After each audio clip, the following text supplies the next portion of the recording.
Balik lagi di Rona, obrolan para anak SMA. Oke. Asik banget nih. Oke, di sini kita kedatangan anak-anak cantik dari dari kelas 12-10 yang bakal udah nyiapin nih, kebetulan teman-teman kita udah nyiapin sebuah materi yang bakal disampaikan yang menarik banget buat dibahas buat para anak remaja juga nih yang lagi trending nih. Betul banget. Nah, pokoknya cluenya itulah intinya. Nah, tapi sebelum kita ke materi, tak kenal maka tak sayang. Benar gak? Ya, tak kenal maka tak sayang. Kita perkenalkan diri terlebih dahulu. Coba di depan aku nih ada siapa nih kebetulan? Halo, kenalin aku Amin. Halo Amin. Halo semuanya, kenalin aku Adila. Halo Adila. Dan aku Kike. Hai Kike. Dan terakhir aku Diza. Ya, itu Host kita hari ini. Host. Jadi langsung aja mungkin ya kita ke materinya. Kita bakal ngebahas sesuatu yang menarik banget dan Apa lagi tuh? trending. Akhir-akhir ini di podcast, di media sosial dan lain-lain tuh selalu ngebahas ini, yaitu tentang investasi. Tentang cuan-cuan. Pasti banyak yang suka nih pembahasan kayak pasti. gini. Kenapa kita membahas investasi? Karena di media sosial sekarang tergolongnya tuh lagi trending banget. Bahkan di sini tuh anak-anak remaja mulai investasi ya. Ada yang kaya banget gitu ya. Setelah investasi langsung kaya tuh. Bahkan ada anak SD, kalian tau gak sih? Perintis itu loh guys. I know. Pokoknya anak SD juga udah mulai investasi. Pokoknya sini banyak anak remaja yang ingin tahu investasi karena katanya tuh dalam semalam tuh langsung kaya. Pokoknya karena kayanya secara instan. Apakah benar investasi seperti itu? Makanya mari kita kumpas tuntas di sini. Langsung aja sebenarnya ada banyak jenis-jenis investasi, betul banget yang bahkan kita tuh ada yang belum tahu mungkin ya. Investasi, jenis-jenis investasi itu apa aja gitu. Tapi sebelum ke jenis-jenisnya, kita mulai dulu ke fondasi terlebih dahulu, dasarnya basicnya tuh kayak gimana sih investasi itu yang bakal dijelasin sama rekan kita Adila. Adila, gimana nih? Boleh pakai bahasa Melayu. Oke ya, jadi aku mau jelasin nih apa itu investasi. Jadi sebelum kita belajar tentang investasinya gimana, kita harus tahu dulu investasi itu apa sih. Jadi sebenarnya investasi itu kegiatan menanamkan modal. Modalnya itu bisa berupa uang, bisa berupa aset properti yang dilakukan dalam jangka waktu tertentu. Tujuannya itu untuk mendapatkan keuntungan ataupun menambah nilai aset kita. Nah, jadi itu bisa jadi salah satu strategi kita dalam mengelola finansial kita, baik itu dalam jangka pendek, jangka menengah atau jangka panjang, untuk melawan inflasi, terus juga menjaga nilai aset kita dan juga menjaga stabilitas keuangan kita gitu. Berarti kalau investasi itu kayak sebuah perencanaan gitu ya? Betul banget. Nah, jadi kan tadi ya yang aku bilang, jadi ada yang jangka pendek, jangka menengah, jangka panjang, itu tergantung sama jenis-jenisnya. Nah, langsung nih, itu investasi kita dapat fondasinya. Kita bisa lanjut ke arah selanjutnya, yaitu jenis-jenis dari investasi karena banyak banget banyak banget. Bukan kripto doang ya. Bukan, itu kripto nanti ya paling high class-nya gitu. Soalnya high High class-nya. class. Jadi mungkin boleh yang paling basic dulu yang kalian ketahui gimana sih? Aku tahu sih. Aku tahu obligasi. Obligasi itu tentang kita ngasih uang ke perusahaan gitu, minjemin uang ke perusahaan. Jadi perusahaan itu nanti kalau misalnya mau balikin, mereka bakal balikin sama bunganya juga. Nah, berarti berhubungan sama bunga. Iya, sama bunga. Ada juga nih yang berhubungan sama bunga lagi, namanya deposito. Nah, deposito itu kita nyimpen uang di bank sekitar periode 3 bulan, 6 bulan, 12 bulan. Nah, jadi kita nggak boleh ngambil sebelum periode itu datang. Jadi kita nggak boleh sebelum periode itu. Kalau kita ngambil sebelum periode itu, kita bakal kena denda. Terus ada lagi yang aku tahu yaitu reksadana. Itu kalian pasti tahu nggak sih reksadana? Sering dengar ya. Nah, jadi reksadana itu ada 3 pelaku nih. Ada kita sebagai orang yang ngasih modal ke manajer investasi sama perusahaannya juga. Nah, jadi kita tuh ngasih dana nih ke manajer investasi. Abis itu manajer investasi tuh kelolain ke saham perusahaan untuk ntar bakal dikelolain jadi bisnis juga dari situ gitu. Wow. Terus bakal ada saham juga nih, kita bahas sekarang saham. Wah, ini udah familiar Saham. Nah, jadi saham itu kepemilikan perusahaan atau perseroan terbatas. Jadi itu tuh keuntungannya bakal sesuai sama saham yang kita beli, jumlahnya tuh bakal sesuai sama yang kita beli. Iya. Oh wow. Untuk Itu- berarti ya apa? Jenis-jenisnya tuh lumayan ya. Iya, lumayan banyak. Ada yang baru aku dengar juga sebenarnya. Ada, itu baru 4 sih, masih banyak. Jujur Oh, masih banyak ya? guys. Masih Kalau banyak jujur masih banget. banyak. Itu kan baru kayak aku lihat tuh kayak bukan fisiknya gitu ya. Ya Itu masih. masih. Kan dia aku pernah dengar guys, jujur pernah dengar tuh kalau misalkan ibu-ibu tuh sering investasi melalui emas. Iya. benar-benar. Iya kan. Nah, tapi aku kurang tahu apakah memang emas tuh bisa disebut investasi juga atau enggak gitu. Bisa Gimana? untuk emas kayak di sini juga kan kalau yang dalam bentuk fisik nih kayak ada emas, Oh, emas. properti, terus ada peer to peer lending yang kalian kayaknya asing ya agak dengarnya. asing sih, sama ya. ada kripto nanti aku jelasin. Ini menarik. Iya, makanya kalau untuk emas yang tadi kamu bilang guys, Iya. emas tuh kayak kalau kamu pengen tidur nyenyak tapi ekonomi tuh lagi kacau-kacaunya gitu, lagi krisis ekonomi. Cuman kan untuk harga emas emang dari dulu ya, harga emas tuh emang dibilang selalu stabil. Oh, betul.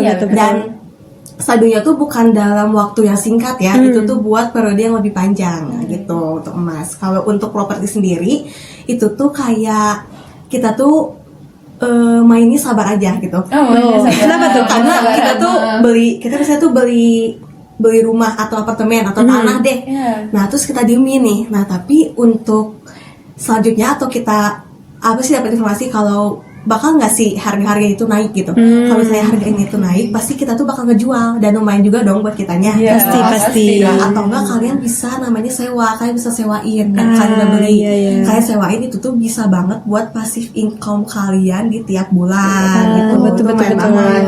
Dan terus ada yang namanya peer to peer lending. Nah, kalau sengaja ya. Ini baru denger. Ya, itu asli Apa banget.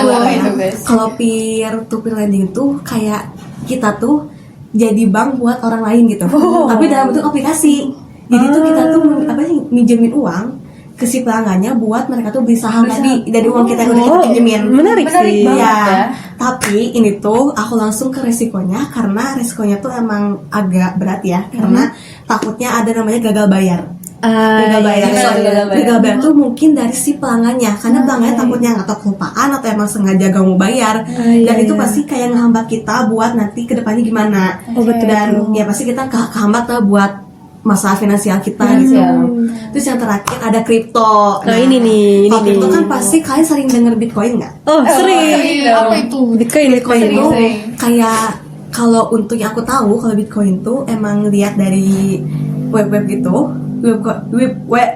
Bitcoin itu kayak semacam koin aja, cuma satu koinnya itu bisa dapat nilai 800 juta. Wow. Itu sebanyak apa? Satu Bitcoin Satu ya. Bitcoin itu Wow. kalau kalian beli itu ya lumayan guys, itu kayak buat Banget. jangka panjang gitu Betul. ya. Kalian keep dulu gitu, nanti bisa jadi kalau kalian mau jual atau kalian mau beli lagi tuh bisa harganya bisa naik. Jadi 1,1 miliar kalau ya lumayan banget kan. Iya banget Ya, dong. tapi ya istilahnya tuh Bitcoin tuh yang ngebuat kita bisa kaya dalam satu malam gitu. Itu ya. Oh iya. Cuma ya gak resikonya juga nggak rendah Kecil lah ya, ya. nggak kecil. Besar Resikonya banget sih ya. Resikonya juga pasti saldo kita bisa kebakar dalam satu malam. Satu hari kita kebakar kayak Antara kebakar atau untung ya. ya atau Oh, untung. iya, Ya, betul. kebakar itu gara-gara si Bitcoin itu kan harganya nggak stabil ya. Maksudnya kayak iya. setahun itu ya emang setahun bakal gede banget. Cuman kita tuh nggak tahu setahun itu tuh di kapannya gitu. Dia di bulan apa, di kapan. Jadi kita nggak bisa harus- diprediksi iya, nggak bisa ya. diprediksi. Jadi siap-siap kita untuk apa sih dapat resikonya seperti itulah. Oh iya. Jujur ya, itu jenis-jenisnya apalagi peer to peer. ya. Peer to peer aku baru dengar ya. Itu lumayan menarik Iya, juga. betul, Cuman betul. ternyata kripto itu ya sehari malam itu yang sehari malam langsung kaya. Ternyata nggak semudah Nggak. itu ya. Betul. Segala sesimpel itu ternyata banyak banget yang harus wow gitu ya.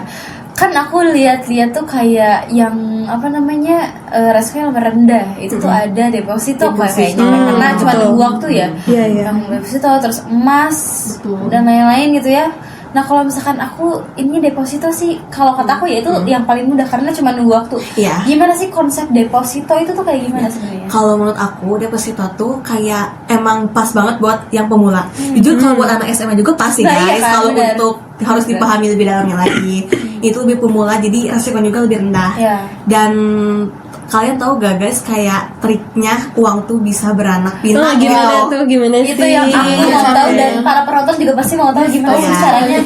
Cuma beranak cuma diem dong. Yang ingin itu seperti itu, cuma di balik itu kita harus menggunakan perhitungan matematika dasar gitu. Gimana tuh? Gimana, Nah, guys? kalau deposito sendiri tuh kayak intinya kayak kita tuh dapat bunga, dapat bunga kan, dapat bunga dan nah itu kita nggak langsung ambil bunganya, jadi kita tuh bakal gulung lagi jadi modal modal kita. Ya jadi di periode berikutnya kita tuh bisa dapat bunga dari modal yang udah makin besar. Oh iya betul. Nah kalau untuk perhitungan sendiri kita pakai rumus bunga menyebut. Oh. Nah di sini kan kayak nggak asing lah ya sama rumus ya. Udah belajar sih ya. Udah belajar bunga pas menyebut sebelum kita ya. belajar Dan ya. ini mungkin yang sebagai dasarnya perbunga-bungaan lah hitungannya gitu. Di sini kan ada A sama dengan P kali 1 tambah R pangkat T. Nah, di sini tuh A tuh sebagai jumlah uang akhir atau nanti bunga yang udah kita dapetin. Terus kalau untuk P tuh sebagai modal awalnya. Terus dikali sama 1 tambah R. Nah, untuk R sendiri itu sebagai bunga yang kita dapat per tahunnya berapa. Terus kalau T itu tuh untuk jangka waktu yang kita bakal berdeposito itu. Nah kita langsung sekarang misalin aja ya, biar kalian pada ngerti gitu. Kalau dimisalin, ini kan kita punya modal awal nih, misalnya 10 juta. Terus kita tuh punya bunga 5% setahun. Dan kita punya jangka waktu 3 tahun untuk berdeposito. Terus kita langsung aja masukin ke si rumusnya bunga menyebut ini. Kita masukin aja 10 juta dikali 1 tambah 0,05. Nah 0,05 itu dari 5% per 100, 5 per 100 jadi angka desimal ya. Terus dipakatin 3. Kita udah dapat di sini kita pakatin kan dari 1,05 kita dapat segini. Terus udah dikaliin sama 10 juta hasilnya 11.576.250. Nah jadi dari tahun pertama kalian berdeposito gitu ya dapat bunga, kalian tuh tahun keduanya itu bakal dapat bunga dari modal modalnya gitu. Terus tahun ketiganya pas kalian berdeposito ini, kalian tuh bakal yang asalnya bunga kalian tuh 10 juta nih, modalnya 10 juta, kalian tuh bisa dapat 11.576.250. Jadi kayak lumayan nambahnya gitu. Betul. Gitu guys. Kalau untuk deposito sendiri. Jujur ini cocok banget buat anak SMA yang ingin belajar investasi dari pemula banget karena kita cuma nunggu kesabaran dan waktunya gitu ya 3 tahun. Resikonya rendah juga ya. Resikonya juga rendah ya guys. Ya jujur emang deposito tuh emang intinya harus sabar. Dan harus sabar, nunggu tuh gak ada hasil, pasti ada hasilnya. Hasilnya tuh apa? Ya bunga ini yang bakal jadi besar buat kita gitu. Betul. Yang mau berinvestasi dari awal banget kayaknya begini deh. Yes. Bisa dicoba. Bisa dicoba ya untuk anak SMA. Lanjut mungkin ya, aku sebenarnya mau nanya-nanya aja, ini pemikiran aku ya, pemikiran aku, perspektif mungkin ya kalau bisa dibilangnya tentang saham kebetulan. Menarik nih saham. Ya aku dengar dikit tentang saham dan itu tuh kayak apa ya, maksudnya tuh lebih ke di up-nya tuh lewat perasaan gitu, kayak judi gitu. Judi kayak aku juga mikir gitu kadang. Kadang sambil judi gitu. Judi soalnya ya kalau misalkan mau ini ya udah lewat perasaan aja, mau insting doang gitu. Jadi apakah benar emang perspektifnya emang kayak judi atau memang ada rencana aja gitu, kayak misalkan aku mau saham pakai perusahaan B, instingnya dia bakal jadi apakah itu ada strategi atau perhitungan takutnya salah nih karena emang hampir mirip ya sebenarnya. Iya sih, ini sekilas kedengarannya mirip ya antara konsep judi sama investasi saham gitu. Tapi sebenarnya itu enggak ya guys. Jadi sebenarnya itu beda banget. Antara judi sama investasi itu beda banget. Kenapa? Karena kalau judi itu dia bergantung sama hoki atau enggaknya, kita beruntung gak sih? Dia mainnya hoki-hokian ya kalau misalnya judi. Tapi kalau misalnya investasi itu enggak, karena dia berdasarkan sama analisis data bisnis. Analisis matematikanya itu kepake banget di sini. Jadi kalau selama ini kita belajar matematika kayak buat apa sih belajar matematika gitu kan? Nah ini tuh buat ini kepake banget. Jadi kalau misalnya di dunia investasi itu pasti bakal kepake banget. Nih aku kasih lihat contoh penggunaannya mungkin ya. Kayak gimana ya? Ada rumus-rumus sedikit. Tapi tenang, ini simple dan udah dipelajari. Jadi kan kalau misalnya di investasi kita nggak bisa asal milih perusahaan kan. Kita harus lihat juga kayak apakah perusahaan ini tuh punya prospek memberikan untung ke kita atau enggak. Nah itu ngeceknya kayak gimana sih? Kita bisa lihat dari yang namanya data historis. Jadi kan data historis ini ada kaitannya sama statistika ya. Jadi kita harus terbiasa ngebaca tabel, data, ya betul. Nah, dari data historis ini kita tuh bisa ngecek si perusahaan itu tuh udah berapa kali sih sahamnya tuh naik dalam satu periode. Terus kalau misalnya turun, berapa kali sih turunnya? Terus kalau misalnya naik, rata-rata kenaikannya berapa sih? Terus kalau misalnya turun, rata-rata penurunan sahamnya berapa sih? Nah, itu tuh bisa dicek di data historis. Nah, lihat data historis di mana sih? Nah, lihatnya bisa di Bursa Efek Indonesia atau dari laporan keuangan yang dirilis sama perusahaannya masing-masing. Nah, terus nih kalau misalnya udah ada datanya, terus buat kita tahu ini kira-kira perusahaannya lebih banyak naiknya atau lebih banyak turunnya, lebih bisa ngasih untung atau rugi. Nah, itu diceknya dari peluangnya. Ingat ya guys, kalau misalnya saham itu bukan sesuatu yang bisa kita prediksi nilainya, tapi kita cuma bisa lihat peluangnya. Jadi yang namanya saham kita main peluang. Nah, jadi ini yang jadi rumus kuncinya. Rumus kunci. Duh, maaf ya agak batuk. apa-apa. Musim kalau lagi musim ya. Betul ya, lagi batuk. Oke, jadi kalian pasti udah gak asing sama rumus ini ya, sama rumus peluang. Jadi kan kalian pasti tahu ya, rumus peluang tuh ada NA, jumlah kejadian A, per NS atau jumlah semua kejadiannya. Nih, aku langsung kasih contoh aja ya. Misalnya di suatu perusahaan ada data tentang sahamnya selama 100 bulan. Terus dari 100 bulan itu 70 bulan ya sahamnya tuh naik terus. Tapi 30 bulan lainnya itu turun si harga sahamnya. Terus kita mau cari tahu kira-kira peluang naik sama peluang turunnya itu berapa sih? Nah, kita tinggal masukin aja rumusnya. Tadi peluang naik kita ambil dari kejadian naiknya. Kejadian naiknya itu 70 bulan. Berarti 70 per 100. Nah, kita dapat di angka 0,7.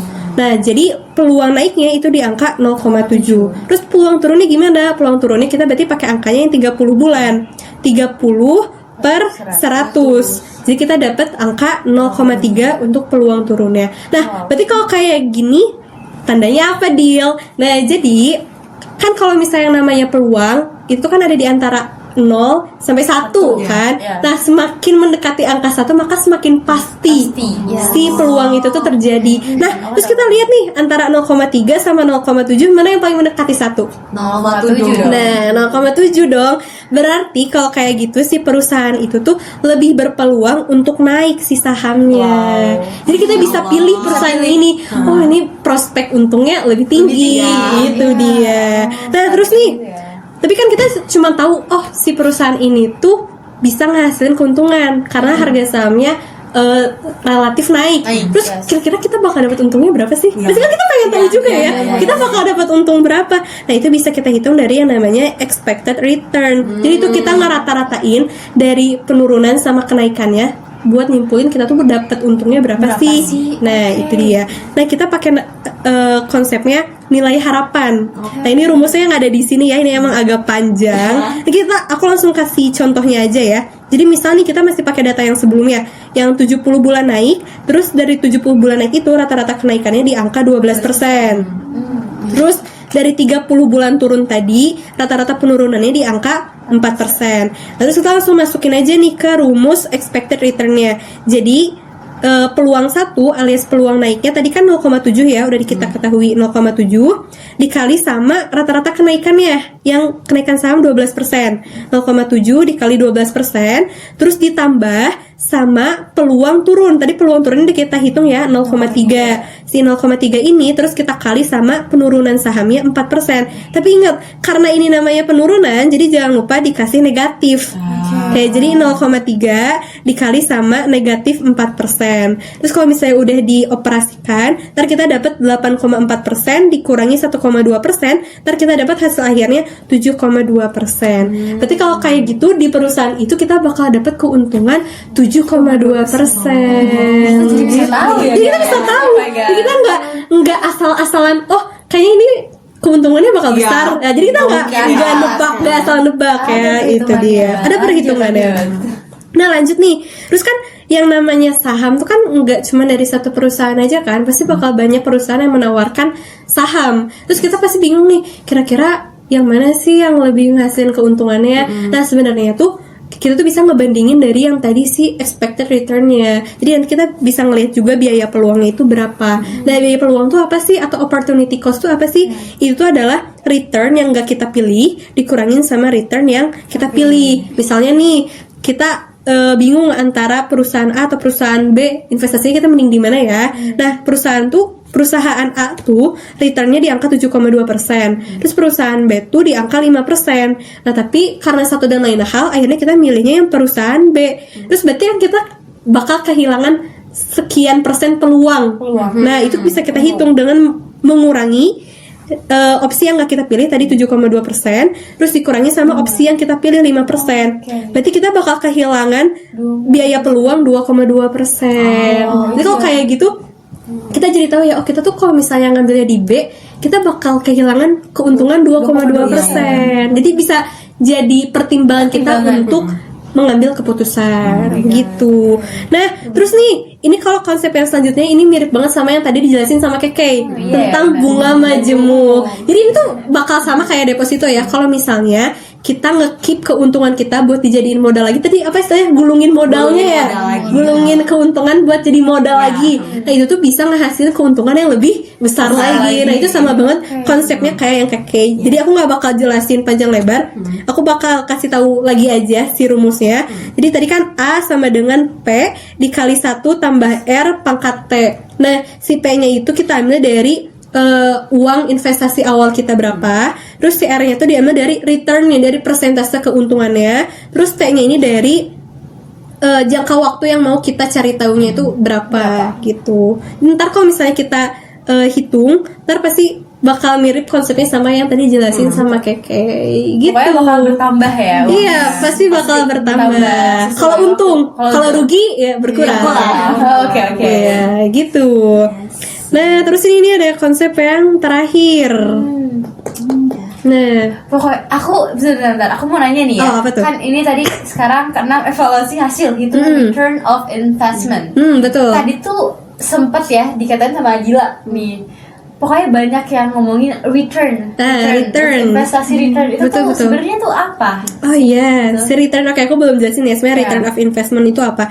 Jadi return of investment tuh itu tuh salah satu instrumen yang bisa kita pakai untuk mengevaluasi hasil kita. Tadi kan aku sempat bilang ya, return tuh adalah keuntungan kita. Nah, jadi si keuntungan kita ini bisa dilihat dari rumus ini. Nah, jadi kita bisa lihat dari nilai akhir kita, nilai akhir investasi kita dikurangin sama modal awal kita, terus dibagi sama modal awal kita dikali 100%. Nah, nanti hasilnya itu bakal jadi return-nya, keuntungannya nih. Misalnya aku kasih contoh deh ya. Misalnya, kita awalnya investasi 10 juta. Terus dari 10 juta ini, setelah diinvestasiin berkembang jadi 15 juta. Terus kita pengen nyari tahu return of investment-nya berapa sih? Nah, kita tinggal hitung aja. Kita masukin nilai akhirnya tadi 15 juta, dikurangi modal awalnya tadi 10 juta, per modal awalnya tadi 10 juta, dikali 100%. Terus setelah kita operasikan, ntar kita dapet return of investment-nya di angka 50%. Jadi kita tahu nih 50% si return of investment-nya. Tapi kalau misalnya kita udah tahu ROI-nya ini, ROI ya, aku Iya, ROI, iya, biar singkat. Return of investment-nya itu mau di gimanain sih? Iya. Jadi fungsinya kita tahu return of investment ya itu buat jadi salah satu pertimbangan kita untuk memutuskan apakah investasi kita ini lebih baik di keep atau kita jual. So, atau bisa juga nih, setelah kita cari tahu nih ROI di perusahaan A tuh 50%. Terus katanya di perusahaan B tuh 60%. Berarti kan kita bisa jadi switch ya, jadi ke perusahaan B karena keuntungannya lebih besar. Jadi ini bisa jadi pertimbangan pengambilan keputusan gitu. Jadi kepake banget semua konsep matematika. Jadi sebelum kita belajar investasi, dikuatin juga basic matematikanya. Karena ini jadi ini ya, jadi basicnya gitu buat pengambilan keputusannya. Terus materinya juga masih materi SMA. Kita belajarin di kelas 10 guys. Ya, kelas 10. Betul. Wow, menarik banget guys. Pulang dulu guys. Agak meruntuhkan sedikit pemahaman aku kalau misalkan saham tuh sama dengan judi gitu. Tidak ya. Tapi para penonton juga pasti ada pemikiran seperti itu. Oh iya, wajar sih wajar. Karena belum tahu ya. Karena belum tahu. Ternyata bahwa memang kalau misalnya kita mau investasi itu tidak sesimpel yang kita pikirkan ya. Betul. Ada perencanaannya juga, ada perhitungannya, penanggungan resiko, itu banyak dia. banget yang kita pelajari. Jadi harus mendalami dulu ya sebelum kita mau berinvestasi. Apalagi matematika dasarnya nih. Dikuatin lagi. Dikuatin lagi. Benar, karena berdampingan banget ya. Betul, sangat betul. berdampingan erat banget dengan matematika dasar. Kayak tadi pakai peluang. Kan perhitungan-perhitungannya ya. Betul, betul. Cara menginikan peluangnya, terus bunga majemuk Iya, gitu ya betul, ada. betul. Dan lain-lain itu sangat berdampingan banget. Makanya benar-benar aku kira ya matematika dasar tuh ketika aku kayak belajar materi itu tuh buat apa sih ternyata asalnya. Apalagi di dunia bisnis ya, di dunia investasi.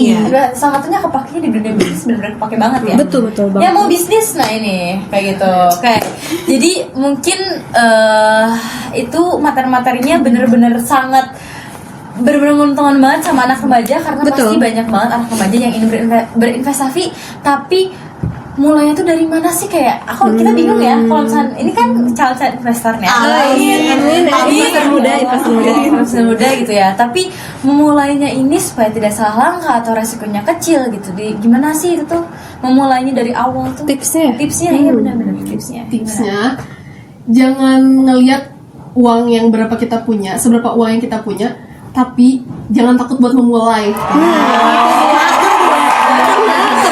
Karena jangan mulai nunggu kita ahli, tapi kita harus mulai biar kita jadi ahli. Jangan kita tuh yang ngejar uang tapi uang ngejar kita. Betul. Bener, kalau udah bisa investasi nanti kitanya diam tapi uangnya ngalir. Betul. banyak ya. Betul. Wah, ini materi yang benar-benar wow gila sih. Menarik. Kekumpas tuntas di sini Iya, guys. Jujur nih, sangatlah benar-benar bermanfaat banget apalagi yang baru mau berinvestasi. Jadi buat penonton ini adalah salah satu langkah awal buat kalian kalau misalnya mau investasi takutnya salah ambil langkah dan lain-lain. Jadi nonton ini juga benar-benar sangat bermanfaat banget. Betul dong. Jadi terakhir dari aku Belajar investasi, say no to rugi. thank you guys udah nonton. Makasih banyak, semoga bermanfaat. See you in the next time. Bye bye. I saw it